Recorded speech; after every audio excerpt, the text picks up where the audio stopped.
Greetings from Anonymous. The United States government is seeking to end the Constitution.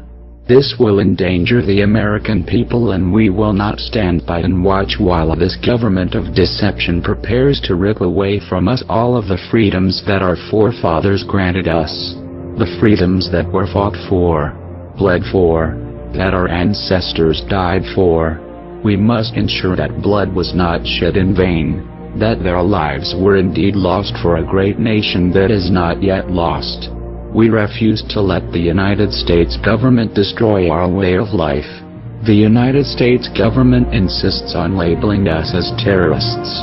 The question is, who do we terrorize? Is it probable that the United States government is truly afraid of we, the people? Nevertheless, the time for action is now. It is time to remind the government that we, the American people, are the ones who hold the power of this country, not them. The American people have realized that the current government is no longer functional. Our economy is unstable, our representatives uncooperative, and our system destroyed.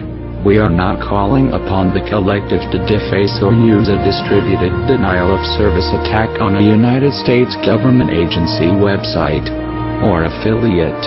We are not calling upon the people to once again occupy a city or protest in front of a local building. This has not brought on us any legislative change or alternate law. It has only brought us bloodshed and false criticism. For the last 12 years, voting has been useless.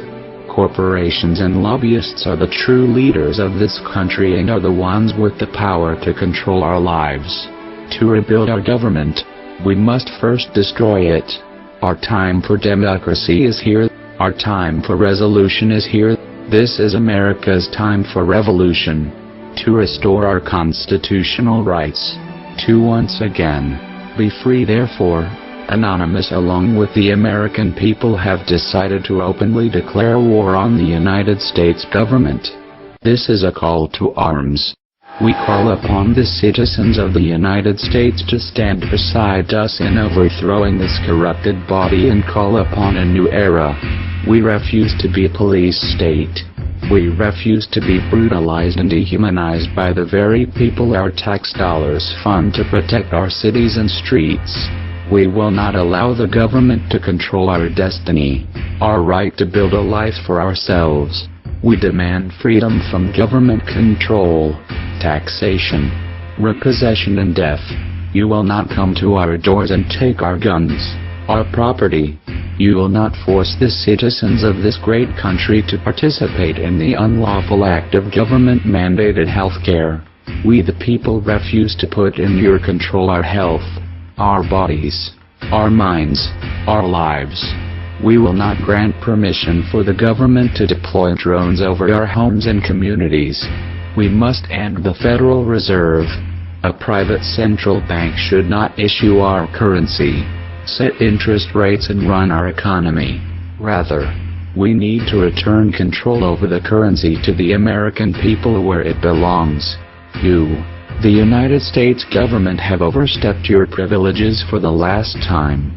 Our peaceful actions, patience and restraint have been demonstrated as we watched and waited for our Congress and representatives to speak for the American citizens and protect us from the tyrant that sits in the Oval Office and happily strips the American people of our rights, one by one, executive order by executive order.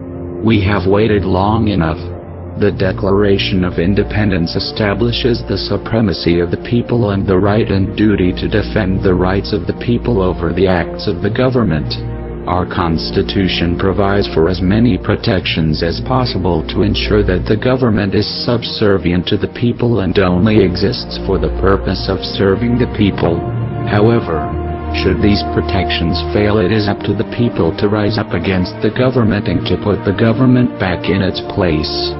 In this capacity, the people act as the fourth branch of government to take control and to override their decisions that violate the fundamental rights of the people to life, liberty and the pursuit of happiness. By what means do the people exercise their authority over the government? That depends on how resistant the government is to complying with the will of the people. In the case of the Declaration of Independence, it meant declaring war on the government and overthrowing them. This is obviously a last resort after taking other steps less harsh. Have we not tried? It is clearly the right and the duty of the American people to overthrow the government in order to restore the United States as a government to serve the people. This is clearly established in historical precedent. This is that time. We have exhausted every other option. Our government has ignored us. We must take action to ensure our freedoms. When the government violates the Constitution, it is the duty of the people to rise up against the government to bring them back into compliance with the Constitution. Our allegiance is not to the government. Our allegiance is to the American people, because they are us, and we are them. We the people have both the power and the responsibility to maintain our government in a manner that best serves the people in the pursuit of life, liberty, freedom, and the citizens of America. You are not alone. There are millions beside you. You will know when it's time. When the government attacks your words, we fight with voice. When the government attacks your guns, we fight with our weapons. To the Small Arms Treaty, you will not remove the Second Amendment on July 27, 2012. We are anonymous. We are Americans. We never forgive. We never forget. We will fight for our rights. To the United States government, it's too late to expect us. Operation American Freedom engaged.